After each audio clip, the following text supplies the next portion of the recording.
Hi, in this video we're going to be doing a review on Ka and Kb.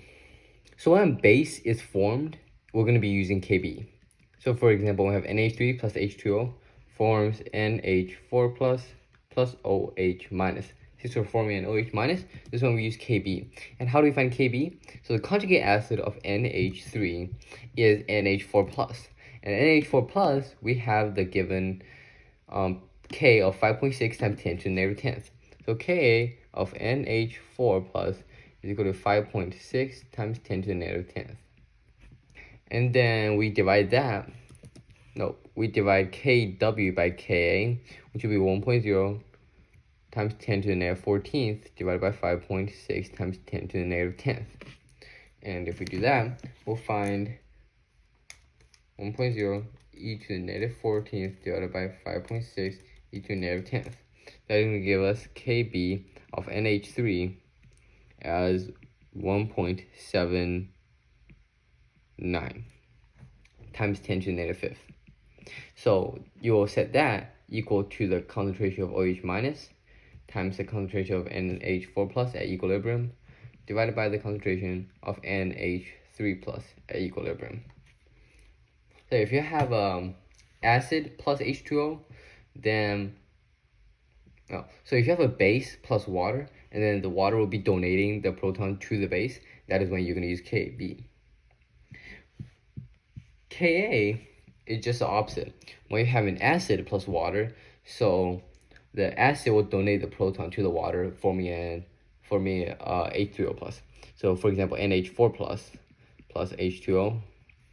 When you have acid plus water, we're going to form H3O plus NH3. Now we're going to form an H3O plus, so this is when we use Ka. And we can use the Ka straight off the table, which is going to be 5.6.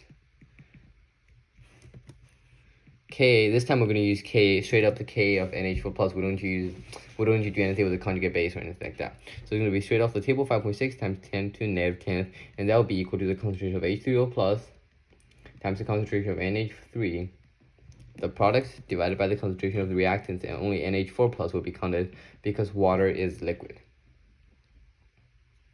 And finally, last thing to keep note of is remember that K times Kb is equal to Kw, which is 1.0 times 10 to the negative 14th. Now let's quickly go over P as well. So P in chemistry,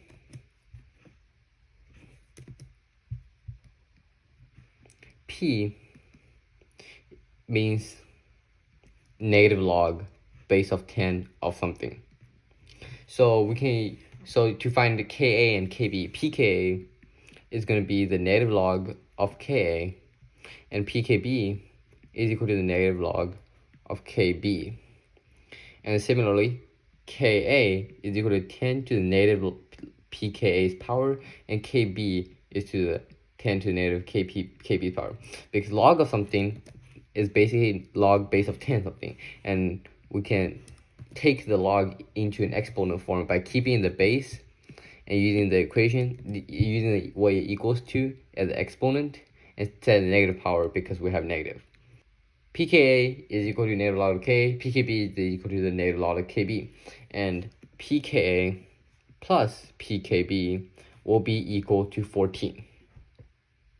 And like pH, when we're using Kpa, when we're doing Kpa and Kpb, we're only going to be using the last two decimal places. So example, we have 4.20 of Kpa, all right? We're only going to be using the last two decimal places. So this will have two significant figures. And last thing to keep note of is as the strength of an acid decreases,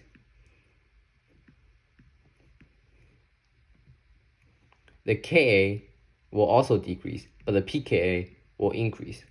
And the strength of base, as the strength of base decrease, the Kb will decrease and the pKb will increase. So the higher the pKb, the weaker the base. The higher the pKa, the weaker the acid. Like HCl will have a Ka of 2 times 10 to the 6th power, and a pKa of a negative 6.3. If we compare that to HCN, all right, HCl is an extremely strong acid, and now HCN is a weak acid. So HCN Ka is naturally lower, 6.2 times 10 to the negative 10th power. And the pKa, however, is higher. And let's compare two bases as well. So let's say we have PO4 3 minus. The Kb will be 5.9 times 10 to the negative third. And the pKb is 2.23.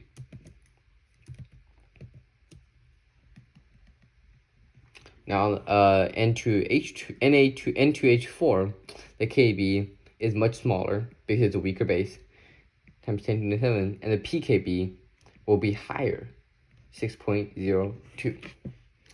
And that is our review on Ka, Kb, as well as Kpa and pKa and pKb. Thank you for watching.